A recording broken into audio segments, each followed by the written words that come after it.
ഒരു കേരളത്തിൽ ഇതിന് പ്രോത്സാഹനം നൽകുന്നതുകൊണ്ടാണ്. പ്രത്യേകിച്ചും ലവ് ജിഹാദ് പോലെയുള്ള അതിക്രൂരമായിട്ടുള്ള കുറ്റകൃത്യങ്ങൾ വരെ നടക്കുമ്പോൾ കണ്ണടയ്ക്കുന്ന ഒരു കേരളത്തെ നാണം കെടുത്താൻ വേണ്ടി വീണ്ടും ഒരു ലവ് ജിഹാദ് കഥ കൂടി ഇറങ്ങിയിരിക്കുകയാണ്.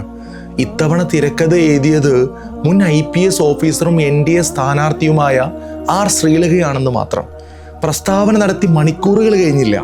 അതിനിടയിലാണ് ദേവർഷോല അബ്ദുസ്സലാം മുസ്ലിയാരുടെ നേതൃത്വത്തിൽ 850 യുവതി യുവാക്കളുടെ സമൂഹ വിവാഹം നടന്ന വാർത്ത വരുന്നത്.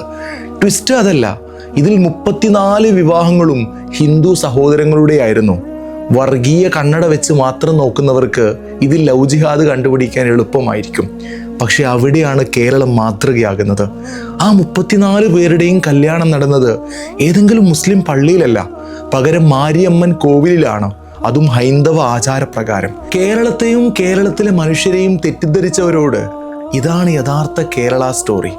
കാരണം ഇവിടെ പട്ടിണി മാറ്റാനും ജീവിതം പടുത്തുയർത്താനും ജാതിയും മതവും നോക്കാത്ത മനുഷ്യരുണ്ട് എന്നതാണ് സത്യം.